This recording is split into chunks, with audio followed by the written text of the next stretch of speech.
Are you out here feeling like a bum because you dress like a bum every day? Let's get it together because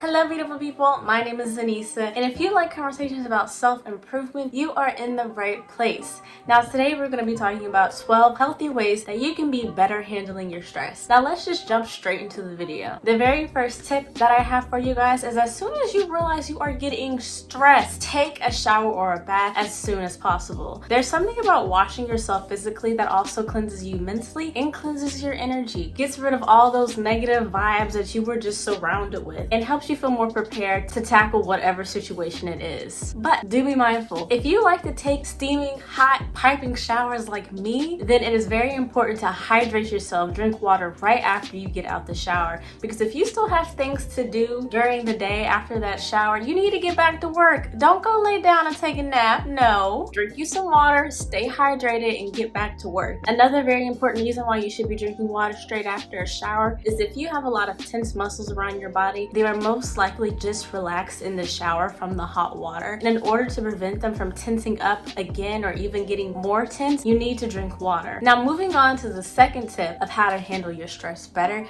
This one is just simply being present. And I know some of you guys are probably sick of hearing people say, be present, be mindful. What does that actually mean and why should you be doing it? I know it can be very stressful and very overwhelming whenever something is not certain. But when you're present, you're just focusing on doing your best on whatever is right in front of you. Sometimes when we are stressed, we are trying to deal with a situation that hasn't even or may never even occur. But when we do that, instead of dealing with the situation that's right in front of us, now our mind is somewhere else, and that's very counterproductive because now we are multitasking and not putting all of our energy into doing our best in what's right in front of us. Our power is here in the present moment. The only thing we can control is what we are doing right now. And being present brings me into my third tip of how to handle stress better, which is meditating. Meditating is one of the best skills that you can acquire to maintain your mental health. This is such a great strategy for my overthinkers as well, because when we're overthinking, sometimes our minds can get so crowded that it becomes so hard to make clear and even minor decisions. And if you're new to meditating, don't let that intimidate you. Just try allotting a few minutes a day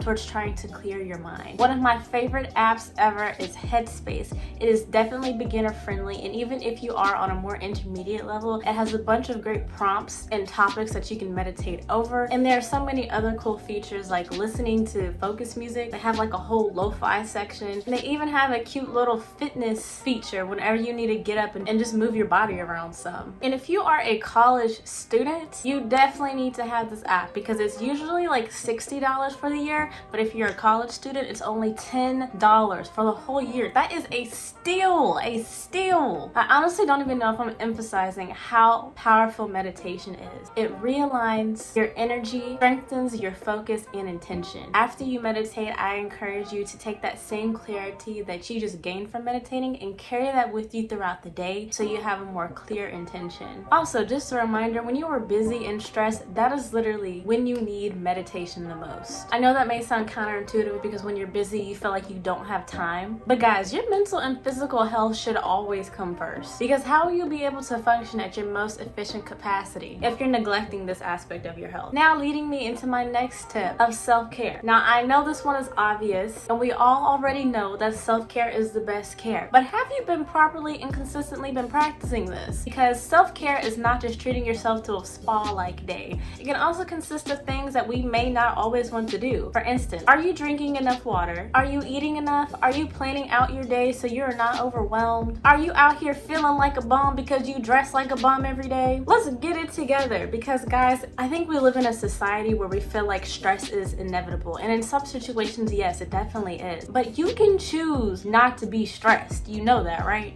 You can choose to properly prepare for the situation, appropriately react, and do your ultimate best. You do not have to be stressed. You do not have to live a life of constant stress. Now going into my next tip, which is brain dump journaling. And this is exactly what it sounds like. Before you're like, that kind of sounds cringy. There have actually been studies done that 20 minutes of writing down either traumatic events that have happened in your life or even positive events that have happened in your life can improve overall health. Writing out out all your thoughts, worries, and anxieties can allow you to see where most of your stress is stemmed and motivated from if you're unsure. And you also may be able to see how irrational some of your worries actually are. And this can help provide yourself with a sense of clarity because you can remove some of these negative and overcrowding thoughts out of your head because you've now got them out of your head and put them on a piece of paper. After you do this, you may even be able to organize your thoughts better and give yourself advice by taking a step back and analyzing what the situation is. You can also use this journaling session to help plan what your next steps are going to be, no matter what the outcome of your stressful situation may be. This next tip I have is detaching from the outcome. Guys, put trust in yourself and put trust in the process. Detaching from the outcome of something also has to deal with the law of attraction. When you are working towards a goal or you are trying to manifest something, it can become very easy to become consumed and obsessed over whatever the outcome or the end result may be. We can become easily drained and overwhelmed and in a sense kind of jinx ourselves. We need to release any feelings of desperation. Now, I'm not saying we need to forget about all of your goals and stop admiring how good life will be once you accomplish them, but we need to release any feelings of desperation and, like I said earlier, have trust in the process, because at the end of the day, the journey is more important than the destination, and we need to focus on the immediate things that we can control and not the uncertain future. Now, this next tip, and some of y'all may not like to hear it, but this is reducing your caffeine intake. While a moderate amount of caffeine can give yourself a boost in an energy and a mood uplifter, too much caffeine increases your body's cortisol, which is also known as the stress hormone. And an increase in cortisol also can negatively affect your immune system. Next, we have simply decompressing. And a good way to decompress is taking a nice hot towel and wrapping it around tension areas on your body, like your neck and shoulders or your head. The next tip I have is chewing gum, because chewing gum actually promotes blood flow to the brain and relaxation. Now let's discuss your sleep hygiene. Sleep is essential at every age because it powers the mind, restores the body, and basically strengthens every system in the body as well. Ways you can improve your sleep hygiene is by sticking to the same sleep schedule every day, even on the weekends if you can. Practicing a pre-bed routine like meditating, your skincare routine, minimizing distractions like light and sound, having a set temperature and aroma as well. And when I say aroma, I don't mean go to sleep with a candle on. Please do not do that. But you can either rub a little essential oil on your chest, have a candle burning before you go to bed, then put it out, or have your diffuser on, or just wear like a light, relaxing perfume to bed. I also recommend getting yourself a quality pillow and maybe even a weighted blanket. The weighted blanket has been proven to ease anxiety by making you feel more secure and compressed. Now, my last tip that I have for you guys is talk to someone. It is 2020. I hope we are not still hiding our feelings to be strong. That's no longer cool. What is cool though is having a therapist. But obviously that's not an option for everyone. So just make sure you are being open and talking to your friends and family who are loyal and love you. So guys, that's all I have for you. If you enjoyed this video, make sure you like, comment, and subscribe, and share with a friend who you feel could benefit from seeing this.